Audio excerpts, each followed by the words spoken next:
When are you out of control? Because we've seen on American TV that there are people who are 50, 60 stone that do not believe they have a problem.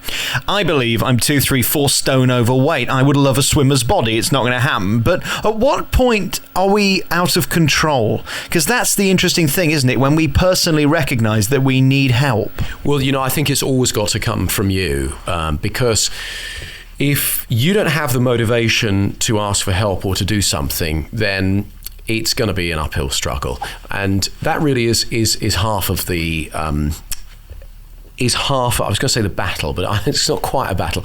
It's half of what's required is for you to go, do you know what, I'm going to do something. So people come up to me from time to time, they say, I want you to make me stop smoking. And I go, God, I bet you do. I bet you'd like me to make all your decisions for you. Yeah. Take responsibility. I say, I can help you. I can take away the cravings. I can make it so that cigarettes don't seem so important. But you've got to make that decision you're going to quit. Otherwise, you're just going to go back to it. And they go, oh, but I thought. I go, yeah, I know you thought. No, I'm sorry. You have to have some say in it. I'm a believer in give a man a fish, he eats for a day. Teach a man to fish, he eats for life. So many of my techniques are aimed at actually helping people to get more responsibility, get more control of their lives. Learn to understand the wisdom of what their body's telling them when, say overeating's a perfect example. Once we tune into our body's natural intelligence and signaling, it's very difficult to overeat, and that's what I do. Is your skill then tapping into willpower, is finding the button that makes me want to do it more than previously? Because, if I'm a person who's overweight, there's only 2 reasons I'm overweight, and that's because I either don't do enough exercise or I eat too much, unless there's an obscure medical reason, which in most people's cases is not the case. So is it you just pressing my buttons to make me want to do it more than before? Well, that's, first of all, with regard to being overweight, that's absolutely true. Yeah, it's eating too much and not exercising. And I would say this, it's not just pushing buttons. It's looking at, what I do is I made a study a few years ago of people who are overweight versus people who are naturally thin. And I watched lots of different things, and I noticed a curious thing. People who are overweight, first of all, they think about food all the time, right? And well, actually, what the 4 golden rules are. Let me do it like this. If you want to lose weight, it's very, very simple, and this works for most people most of the time. Number 1, when you're hungry, go and eat. I'm always meeting people who tell me, I'm on this fabulous diet. I go, come back and tell me about it in 6 months. Well, I'm still waiting for anyone to come back because they never work. If there was a diet that actually worked, they would just be a diet and everyone would stick to it. But, there's one along every 6 months and then another celebrity to endorse it, and it's just nonsense. They don't work. And you know what they start to do now? There are loads of them that start by going, this is not just another diet book. And then 100 pages of recipes. Right? It's utter nonsense. So, first of all, dieting, not only it would be bad enough if it didn't work, but actually it's far worse than that. Dieting makes people fat because when you starve yourself, your metabolism slows down. Your body thinks there's a famine on. It goes into survival mode, so it actually stores fat in the cells. It's the worst thing you can do. It makes you subconsciously tense around food. So whatever you do, when you're hungry, go and eat. The other thing is, some people go, well, it's all because it's the chocolate that does it. No, look. If you want a particular kind of food, have it. Now, if you make a food forbidden, you will crave it, and it will become it'll be so much more important to you. So I say to people, already when I've said these 2 golden rules, people are going, oh, you're having a laugh, mate. What? Eat when I'm hungry, eat what I want? Nah, you see, the 3rd rule, and this is the kernel of the system, is the curious thing about people who are overweight is they think about food all the time, except when they're actually eating it. And then what they do is they shovel food in as fast as they can. Now, there's a reason for this. When we eat, we release a happy chemical, neurotransmitter inside our brains called serotonin, which makes us feel good, makes us feel high, in fact. And so this is why people that are overweight shovel food in as fast as they can, because they're getting high from the serotonin. But because they're going at it like the clappers, they can't hear the signal from their tummy that tells them that they're full. So they eat way past the point where they should actually stop because they're satisfied. And it's only when suddenly they've absolutely stuffed themselves, they feel fat and bloated, that they stop. So they feel so guilty about that, they go and do the whole thing again 2 or 3 hours later. Now, the very, very simple thing you can do is when you're hungry, go and eat.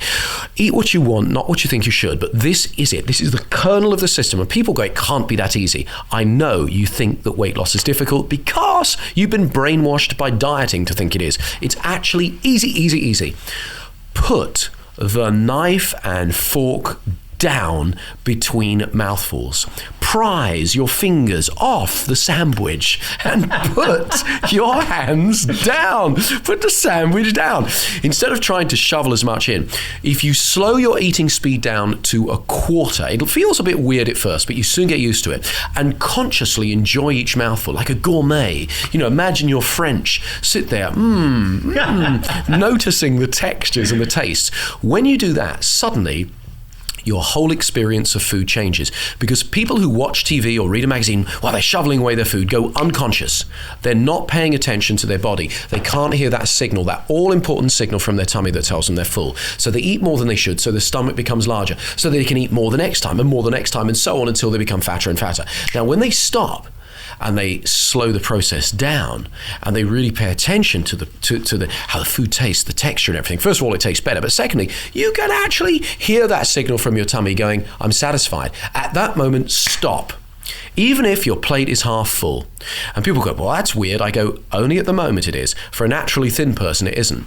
And they go, but you mean, what if I'm hungry 10 minutes later again? Well, if you're hungry, go and eat again, provided you chew each mouthful consciously and deliberately, and when you think you're full, stop. Now, people go, it can't be this easy. Friend of mine, I did this with him a few years ago. He lost 4.5 stone in 6 months. My tour manager's just done it. He said, I want to come to one of your seminars. I said, I'm going to tell you the process over the phone. He went, all right. And I told him the process. He's lost 1.5 stones in about 2 months. And I can't tell you. If you look you see in my book, I Can Make You Thin, the testimonials. Maureen Edwards lost 18 stone using this system. She'd been overweight all her life. She's in her 40s. So people go, oh, it's all right for the youngsters, but us people have been doing it for years. No.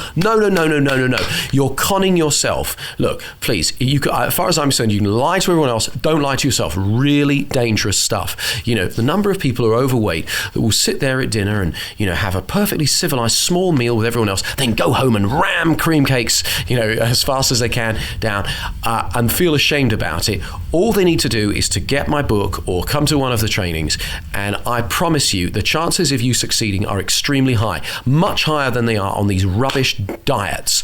7 times more likely to succeed with my system than any other system in the world right now. So basically what you're telling me then is my upbringing is completely wrong, that you clear your plate. That's the fundamental. Oh my God. Oh, that's absolutely the Clean Plate Club. I'd like it to be illegal. Yeah, I mean, it's terrible. My mum and dad used to say this. They go, oh, it's starving people in Ethiopia. I go, and me being overweight helps them how? It's nonsense. You're absolutely right. You want to leave food on your plate. People go, but it's wasting it. Look, the moment the chicken is cooked, it's wasted. Where do you want that chicken? On your backside or on your plate? Look, if you are hungry, go and eat. Tell your body there will always be enough food, so it doesn't need to slow the metabolism. It doesn't need to be in survival mode. Eat it slowly, consciously, really taste it, and then as soon as you even suspect you're full, stop. And I guarantee if you follow those principles, you cannot not lose weight. By the way, my friend who lost the 4.5 stone, he didn't do a single bit of formal exercise. He didn't go to the gym. Because, you see, a lot of people think that exercise means, running on a track. The average British man takes about 6,000 steps a day. The average British woman about 5,000. Somebody who's overweight takes only 2,000 less steps. That's about a 15, 20-minute walk, right? 4 city blocks. So all you have to do is walk a little bit more each day, and and that's good exercise, by the way, you're doing the same amount of exercise as somebody who's not overweight. And suddenly when you put it like that, people go, oh, I could do that. I go, I know you can. A lot of people I know are really thin. They don't do any formal exercise, but they're rushing about all day because their metabolism's fast, because they're not slowing it down by starving themselves on some stupid diet. And so what I'm saying to you is exercise can be easy. A lot of people I know at the beginning of the year, they go, right, that's it. I've been a sinful, evil person. I've eaten too much at Christmas. I must punish myself by going to the gym. And then they get to the gym and it's too much like hard work. They pack it in after a week and they go, oh, it's not for me. It's for those thin people. Duh. It's not at all. It's just a state of mind. You see, I am a fatty and I know I am. And I do that all the time. I go out to eat and they say, would you like a chocolate after dinner? No, I'm on a diet. And then, of course, I go home and have a biscuit. I mean, and you do it. I can admit that. I know I'm a fatty. But so it's putting less importance on it. That's the key as well. Not over worrying about it. Just listening to your body then. That's the absolute key. Listening to your body. Just listening to your body. Your body's really smart. In order to, and by the way, everyone in the world at some point has, behaviors behaviors that don't support them. People who are overweight, as far as I'm concerned, it's not your fault. It's not. It's the fault of your programming, your conditioning. And, some people change the way they feel through food. Some people change the way they feel through alcohol, gambling, television, sex, any shopping, any number of things. You're not bad or wrong or broken. It's just a bad habit, and habits can be changed.